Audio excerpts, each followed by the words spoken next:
구독, 좋아요. 자, 다음 제시문 14에서 17번. 자, 이번에 보니까 독서가 쭉 나오고, 그 다음에 문학이 쭉 나오고 그랬네요. 그쵸? 자, 이게 좀 독특했습니다. 자, 이게 어떻게 보면 좀 왔다 갔다 하는 것보다는 좀, 원래 독서를 좀 나중에 푸는 학생들이 많죠. 그래서 이제 뭐 언어 매체나 화법점을 먼저 풀고, 그 다음에 문학 풀고, 독서를 풀고, 독서 중에서도 쉬운 거 먼저 풀고, 이렇게 하는 거죠. 근데, 쉬운 것에 대한 판단이 이번에 조금 어려웠을 수도 있을 것 같다는 생각이 좀 들고요. 왜냐면 두 번째 제시문이 좀 어려웠죠. 근데 마지막 14에서 17번 같은 경우에는 아마도 이게 수능특강에 안 나왔다면 굉장히 어려운 제시문이었을 텐데 이거 수능특강에 나왔죠. 수능특강에 나와서 이 PCR이 과학기술 2인가 그렇잖아요. 자, 이것 때문에 요즘에 코로나 때문에 또 관심도 많고요. 근데 아마도 이거 오답률이 높을 문제가 17번 문제가 오답률이 좀 높지 않았을까. 이게 용어를 좀 헷갈리게 써놔가지고 그렇지 않았을까 이런 생각이 듭니다. 자, 첫 번째 문단부터 볼게요. 이거는 자 수능특강에 다 나와 있는 내용이기 때문에 짧게 봐도 될 것 같아요. 자, 이건 PCR에 대해서 나오고요. PCR의 용어가 나와 있습니다. 자, 용어들이 자, 기본적으로 DNA 증폭에 대한 이중가닥 DNA를 말하며 이게 이제 주형 DNA 나오는 거죠. 자, 주형 DNA. 주형 DNA가 있으면 표적 DNA가 나오겠죠. 주형 DNA는 이거 표본에서 뽑아낸 거. 그리고 표적 DNA는 거기서 우리가 알아내야 되는 거. 그러니까 코로나. 이거 표적 DNA죠. 자, 그리고 프라이머가 있습니다. 그렇죠? 자, 프라이머. 자, 프라이머는 그 수능특강에 잘 나와 있는데, 자, 얘가 열 가하면은 쪼개지잖아, 이렇게. 그치? 이렇게 쪼개지잖아. 쪼개지는데, 여기에 이렇게 붙는 애가 프라이머죠, 이렇게. 양쪽으로 이렇게 붙는 애. 얘가 프라이머잖아요. 그래서 얘를 채워가지고 하나 복제해내는 거죠. 그래서 두 개 만드는 거죠. 그죠? 이게 프라이머였죠? 자, 프라이머고. 그 다음에 DNA 중합효소가 나옵니다. 그래서 DNA 효소는 요거 프라이머가 아까 요만큼밖에 안 붙었었잖아. 나머지 채우는 애가 종합효소죠. 그쵸? 종합효소라고 됩니다. 그래서 DNA를 복제하는데 단일가닥 DNA 각 염기사열에 대응하는 뉴클레오타이드를 순서대로 결합시켜 이중가닥 DNA를 생산하는 애. 그러니까 DNA 중합효소가 있어야 나머지를 채워서 두 번째, 그러니까 이게 하나짜리가 이게 이렇게 생긴 하나가 두 개로 분리돼서 이렇게 되고 여기 프라이머가 이렇게 붙고 프라이머가 붙고 그 다음에 중합효소가 이거 채워가지고 새로운 거 만들고 이렇게 되는 거 아니에요, 이거. 그쵸? 이렇게 생기는 거죠. 자, 요 관계에서 여기서 지금 DNA 중합효소가 하는데, 요게 지금 무슨 얘기? 그 뉴클레오타이드 순서대로 결합하여 시켜 이중가닥 DNA를 새로 생성한다. 그래서 하나짜리가 쪼개지고 두 개 되죠. 그쵸? 자, 두 번째 문단에서는요, 거기서 분리하는 걸로 시작해가지고 양이 2배 되는 원리 나와 있는데, 이거는 궁금하면 수능특강 보세요. 그대로 나와 있습니다. 자, 세 번째 문단 같은 경우에는 이제 PCR 같은 경우에 전통적 PCR이랑 자, 이게 지금 두 번째 문단, 세 번째 문단에서 자, 두 번째 문단과 자, 세 번째 문단에서 얘는 전통적인 PCR, 전통적 PCR이라고 써 있나요? 기본적인 PCR이라고 하는가? 전통적 PCR 맞죠? 전통적인 PCR하고 여기는 실시간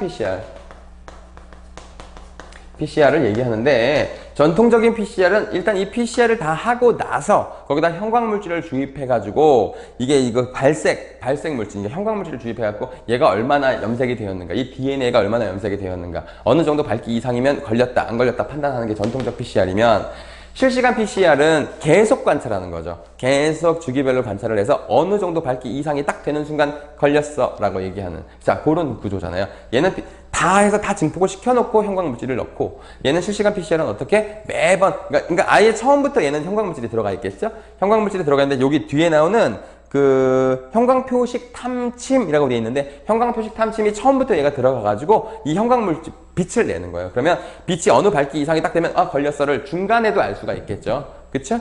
그죠? 그리고 전통적 PCR은 일단 다 끝내놔야 알 수 있고요. 자, 그런 차이가 있어요. 그게 이제 두 번째 문단과 세 번째 문단에서 설명한 건데, 자, 여기서 실시간 PCR에서 이거 세 번째 문단에 보시면 실시간 PCR에서 이게 이제 그 염색을 하게 되는데 형광물질 염색을 하게 되는데 그때 약간 문제가 있을 수 있다는 얘기를 해요. 그게 뭐냐면 자 이중가닥의 이합체를 형성한 경우에는 이와 결합하는 의도치 않은 발색이 있을 수 있다. 그래서 여기서 자, 의도치 않은 발색이 있을 수가 있는데 자 이게 뭐의 한계냐면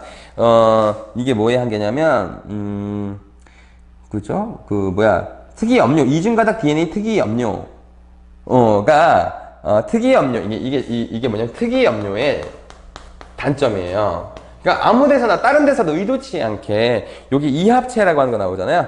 걔한테서도 발색이 될 수가 있어. 그래서 이걸 보완하기 위해서 뭐가 필요했냐. 그래서 네 번째 문단에서 형광표시 탐색, 형광표식 탐침이 나오죠.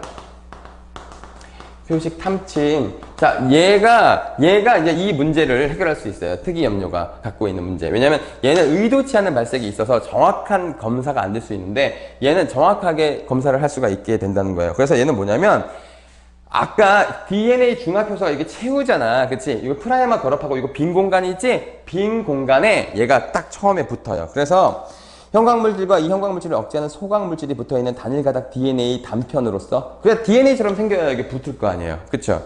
자, 단편으로 표적 DNA에서 프라이머가 결합하지 않은 부위에 특이적으로 결합하도록 설계돼가지고 아까 프라이머가 양쪽에 붙었었죠. 요 중간에 붙는 거야. 얘가 형광물질이 중간에 붙는 애가 생기는 거죠. 자, 그래서 PCR 과정에서 이중가닥 DNA가 단일가닥으로 되면 형광표식 탐침은 프라이머와 마찬가지로 표적 DNA에 같이 결합을 한대요. 이후에 DNA 중화표소에 의해서 이중가닥 DNA가 형성되는 과정 중에 탐침이 빠져나옵니다.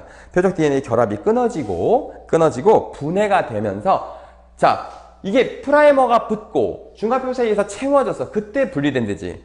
그때 분해가 만약에 얘 표적 DNA가 아니야. 그러니까 코로나가 아니야. 그럼 프라이머가 못 붙고 이 중화표소가 작용을 안 할 테니까 얘가 발색을 안 하는 거야. 이거 DNA가 아닌 거에서는.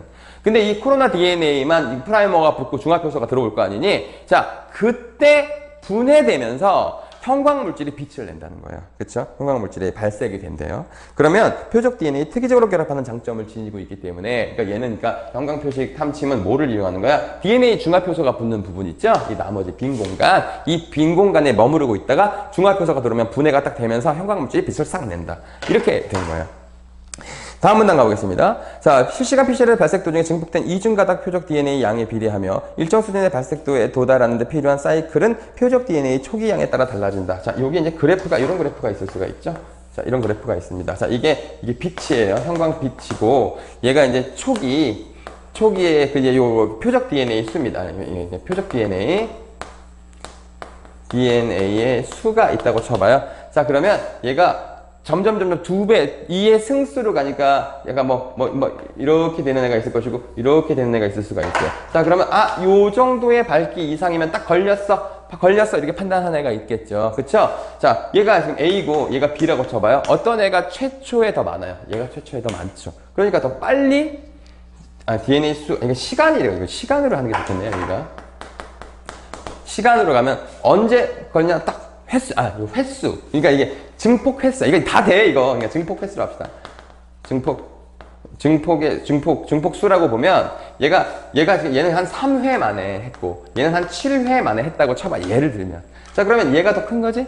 얘가 더 초반에 맨 초기에 있었던 게 더 많기 때문에 더 먼저 발색이 나타났을 거 아니에요? 자, 요렇게 한다는 거, 그 얘기를 하는 거고요. 이 소외된 사이클을 CT 값이라고 한다. 그래서 얘가 CT 값. CTA고요. 얘가 CTB가 되겠죠. 이렇게 된다는 얘기죠. 자, 그럼 이거는 그냥 과학대신문을 거의 그대로 갖고 오고 추가된 내용이 별로 없어요. 그리고 선생님이 이거 PCR 강의해 놓은 거 있거든요. 거기 언급된 내용이 다 나왔기 때문에 강의 보세요. 14번에 적절하지 않은 것은 1번. 두 종의 프라이머는 각각 염기서열과 정확히 일치하는 염기서열을 주형 DNA에서 표적 DNA 꺼내내는 건데 1번이 무슨 말인지 모르겠어요. 1번 틀렸죠. 그래서.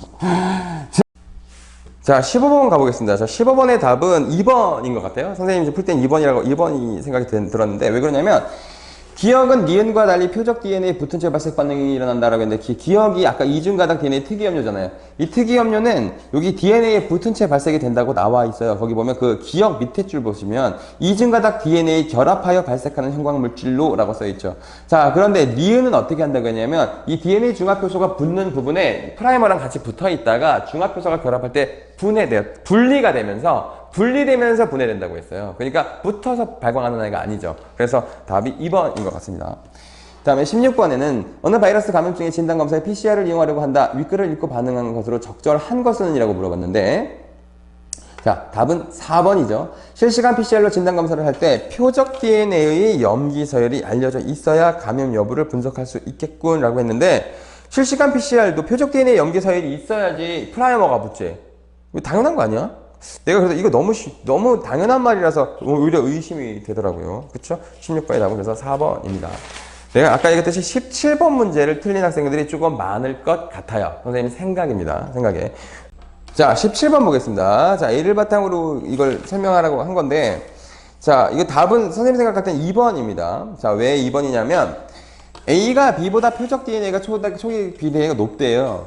그러면 표적 DNA가 증폭되는 동안, 자, 사이클이 진행됨에 따라 시간당 시류의 표적 DNA의 증가량입니다.